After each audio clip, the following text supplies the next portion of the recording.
तो कहानी के अंदर आया एक और नया ट्विस्ट, बिकॉज सिर्फ जॉन सीना और स्टोन कोल्ड नहीं बल्कि ब्रॉक लेसनर भी वापस आ सकते हैं और वो हेल्प कर सकते हैं कोडी रोड्स की रेसलमेनिया 40 के अंदर। So hello everybody and welcome back to new video. कल बात आई कि भाई जॉन सीना स्टोन कोल्ड ला सकते हैं, कोडी की हेल्प कर सकते हैं। एक्साइटमेंट थोड़ी और ऊपर गई। अब एक्साइटमेंट को ना 2 फ्लोर और ऊपर चढ़ा लो, बिकॉज ब्रॉक लेसनर आ सकते हैं और वो भी शायद कोडी की हेल्प कर सकते हैं। कैसी चीज टीज हुई है, ड्रॉप हुआ है, इसके बारे में हम लोग बात करेंगे और भी कुछ अपडेट्स है, बिकॉज रेसलमेनिया के फाइनली जो स्टेज कंस्ट्रक्शन है वो स्टार्ट हो चुका है। बाय द वे इस वाली अपडेट की तरफ बढ़ने से पहले हम लोग बात करेंगे सीएम पंक के बारे में। सीएम पंक रिसेंटली अपेयर हुए थे मंडे नाइट रॉ के ऊपर। उनका जो सेगमेंट था वो मंडे नाइट रॉ की रेटिंग का अभी जो शो था उसका हाईएस्ट सेगमेंट था, 2.2 मिलियन के अराउंड उनका सेगमेंट गया। क्राउड ने अच्छा खासा चीयर दिया। तो इसको लेकर 2 अपडेट आई हैं सामने। पहली बात तो अपडेट ये है कि भाई जो डब्ल्यूडब्ल्यूई के पूरा जो सेगमेंट था ना, इसके अंदर थोड़े इंप्रोवाइजेशन हुए थे, यानी कि थोड़े चेंजेस हुए थे, बिकॉज क्राउड अच्छा सपोर्ट दे रही थी। तो उसके हिसाब से फाइटफुल ने बात रिपोर्ट की है कि ऑफ कोर्स हमारे जो सीएम पंक, ड्रू मैकिंटायर से थे, उन्होंने हल्का से इंप्रोवाइजेशन किया था इस वाले पूरे सेगमेंट के अंदर। और जो फाइनल सेगमेंट है तब जाके हमें दिखाई दे, जो कि हमने मंडे नाइट रॉ में देखा होता है ना ऑन स्पॉट। कभी कभी क्राउड वैसे रिएक्शन नहीं देती जैसे कि डब्ल्यूडब्ल्यूई ने प्लान किया हो या फिर जैसे स्टार ने सोचा हो, तो उस हिसाब से उसे चेंज करना पड़ता है। लेकिन सीएम पंक के हमने देखा सेगमेंट के अंदर क्या क्राउड एक्टिव था पूरा, तो उसी तरह से थोड़े बहुत चेंजेस किए गए थे इस पूरे सेगमेंट के अंदर। अच्छा, सीएम पंक ने मंडे नाइट रॉ खत्म होने के बाद एक टारगेट भी किया है AEW कंपनी को। ये टारगेट कुछ इस तरीके से था, रिसेंटली AEW वेम्बली शायद स्टेडियम का नाम है, वहां पर गई थी। इन्होंने रिवील किया कि उनकी जो अटेंडेंस है वहां पे 75 या फिर 80K के अराउंड है। तो हुआ क्या कि रिसेंटली पंक ने बात रिवील की, उन्होंने क्राउड का थैंक यू किया जो कि मंडे नाइट रॉ के अंदर आए थे, और उन्होंने रॉ की अटेंडेंस को अराउंड 75K बताया है। यानी कि एक तरह का ताना मारा AEW को कि भैया AEW फेंक सकती है उस छोटे से वेन्यू के अंदर इतने सारे लोग या फिर जो भी चीजें हैं। तो वैसे ही सीएम ने कहा कि मंडे नाइट रॉ में भी ऐसे 75,000 लोग आए थे,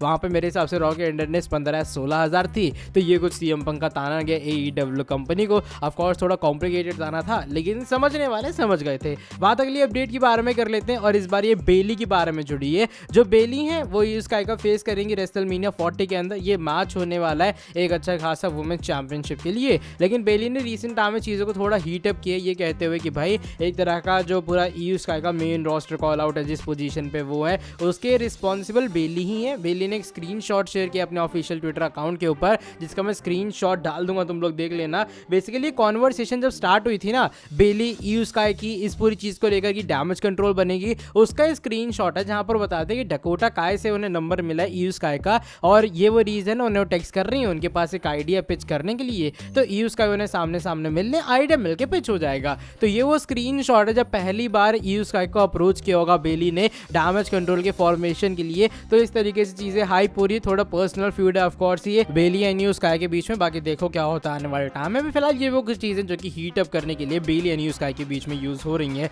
आज की जो हमारी एक और बड़ी अपडेट है वो इस बार जुड़ी है रेसलमेनिया 40 के स्टेज के बारे में। बहुत सारे लोग कंस्ट्रक्शन के बारे में कह रहे थे, मैंने बताया था एक वीडियो के अंदर कि कंस्ट्रक्शन काफी जल्दी स्टार्ट हो जाएगी एंड डब्ल्यूडब्ल्यूई चीजों को पुल आउट करने वाले। तो फाइनली जो पहली फोटो है वो आ चुकी है सामने स्टेज के कंस्ट्रक्शन की, उसका स्क्रीनशॉट तुम लोग देख पा रहे होगे। ऑफ कोर्स कंस्ट्रक्शन उतनी कुछ खास भी स्टार्ट नहीं हुई है, ये जस्ट इनिशिएशन है, बिकॉज डब्ल्यूडब्ल्यूई के जो पूरा वहाँ पे टीम है उनके पास दिन है कुछ बनाने के लिए। 27 तारीख हो रही है, कहाँ 6-7 को जाके पूरा रेसलमेनिया जो है वो होगा, यानी कि डब्ल्यूडब्ल्यूई की जो पूरी मैनेजमेंट टीम वहाँ पर होगी ने 5 के अराउंड तक स्टेज कंप्लीट करना है। तो 1 हफ्ता या फिर 1.5 हफ्ता बहुत होगा यहाँ पर उनके लिए, इसलिए अभी स्टेज स्टार्ट हुआ है। ये जस्ट इनिशियल एकदम फोटो आई है सामने, जो कि मुझे लगा तुम लोगों के साथ शेयर करनी चाहिए। देखो जिन लोगों को नहीं पता है बता दो, ये जो स्टेज है, ये जो वेन्यू है वो ओपन वेन्यू है, यानी कि जब स्टार्ट होगा शो मेरे हिसाब से वो हल्का सा शाम के टाइम में स्टार्ट होने वाला है, और उसी टाइम पे धीरे धीरे करके रात हो जाएगी और पूरा स्टेज एकदम जाम पैक्ड हमें देखने के लिए मिलेगा। अब मैं एक्साइटेड हूँ कि डब्ल्यूडब्ल्यूई स्टेज किस तरीके से बिल्ड करते हैं, बिकॉज इस वाली फोटो से उतना खास आइडिया हम लोग नहीं प्रोजेक्ट कर पाएंगे,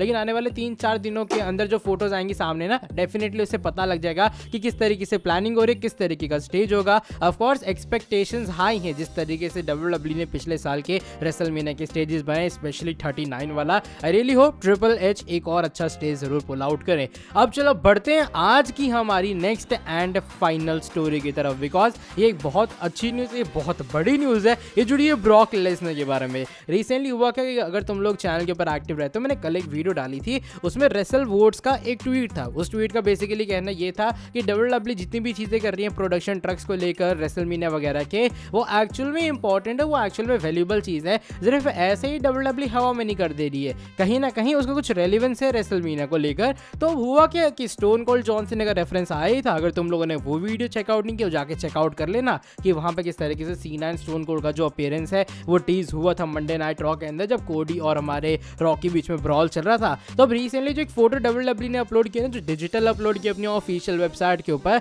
द रॉक एंड कोडी की इस ब्रॉल को लेकर, ऑफ कोर्स खून खून था, तो WWE ने उस चीज को ब्लैक एंड व्हाइट की है। लेकिन अगर तुम ध्यान से देखोगे एक शॉट के अंदर क्या है कि द रॉक जो है वो उनके हाथ में वेन बेल्ट है कोडी वाली, द कोडी हमारे जो है वो नीचे फैले पड़े हैं, और बैकग्राउंड के अंदर तुम अगर ध्यान से जूम करोगे तुम्हें ब्रॉक लेसनर दिखाई देंगे। यानी कि लेसनर का जो रेसलमेनिया ग्राफिक है एक सॉर्ट ऑफ वो तुम्हें दिखाई देगा। और जैसा रेसल वोट्स ने कहा कि भाई जो प्रोडक्शन ट्रक वाली चीज़ है या फिर जो प्रोडक्शन ग्राफिक्स वाली चीज़ है वो कोई फालतू के काम के लिए नहीं है, वो एक्चुअल में एक जेन्युइन चीज़ है जो कि WWE कर रही है। तो इससे ही बात भी आ रही है सामने कि मे बी ब्रॉक भी आ सकते हैं एंड ब्रॉक भी इस कहानी का पार्ट बन सकते हैं। एक और बड़ा रीज़न ये भी है कि जो अगर तुम लास्ट टाइम याद होगा क्या हुआ था कि कोडी एंड ब्रॉक आमने सामने थे, ब्रॉक ने एक टॉर्च सर पास की थी या फिर एक टॉर्च पास की थी हमारे अमेरिकन नाइटमेयर को, तो वो एंगल हम लोग को जरूर दिमाग में रखना चाहिए, उससे कहीं ना कहीं इस चीज़ की पॉसिबिलिटी बढ़ती है। एक और चीज़ वो ये कि Brock and Roman blood line की कहानी भी तो कितनी ज़्यादा यार, तुम ये भी तो देखो,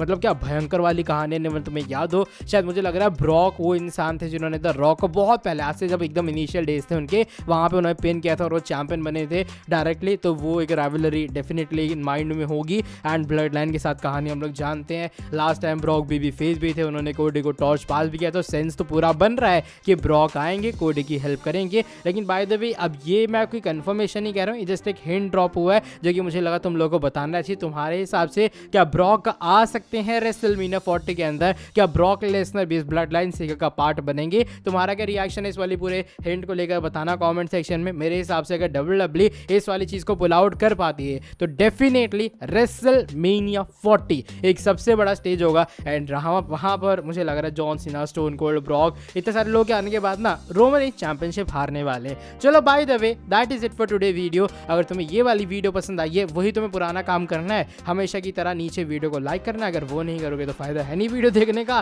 साथ ही में जो लोग चैनल के ऊपर न्यू है, सब्सक्राइब नहीं किए, सब्सक्राइब कर देना चैनल को, और ऑफ कोर्स बेल नोटिफिकेशन को भी कर दो ऑन। क्या तुम्हारे हिसाब से ब्रॉक आएंगे या फिर नहीं, बताना कमेंट सेक्शन में। एंड बाकी मैं मिलता हूँ आके तुमसे नेक्स्ट वीडियो के अंदर बहुत ज़्यादा जल्दी। वही पुराना dialogue, till then bye bye, take care.